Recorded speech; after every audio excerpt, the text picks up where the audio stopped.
दोस्तों, तलबा का खतरनाक रिएक्शन सामने आना शुरू हो गया है। तलबा अब डट चुके हैं। सियालकोट से भी तलबा का समंदर उमड़ आया है। तहरीक इंसाफ के लीडरान के बगैर ही ख्वाजा आसिफ की सियालकोट में चित्रोल। तलबा ने अब ठान ली है कि अवाम और पाकिस्तान के लिए अकेले ही जंग लड़ेंगे। सियालकोट में ख्वाजा आसिफ को देखते ही तलबा ने जूतों से इस्तकबाल कर दिया, जिसकी वीडियो तेजी से सोशल मीडिया पर वायरल होने लग गई है। सियालकोट से तलबा ने बड़ा ऐलान करते हुए कहा कि तहरीक इंसाफ की मौजूदा लीडरशिप मुतमईन है।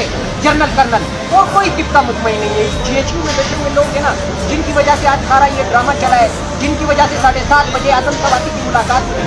वैसे आजम सवाती को 1-2 महीने मिलने नहीं दिया जा रहा था। आज सुबह 7:30 बजे जेल के दरवाजे भी खुल गए, इमरान खान से मुलाकात भी हो गई और वक्ती प्रेस कॉन्फ्रेंस भी हो गई। पाकिस्तान के ये इसलिए किया जा रहा है जो मुझे समझ आ रही है, शायद मैं गलत हूँ, कि पाकिस्तान तहरीक इंसाफ के वर्कर्स को मायूस किया जाए, बार बार उसे जलसे के लिए बुलाया जाए।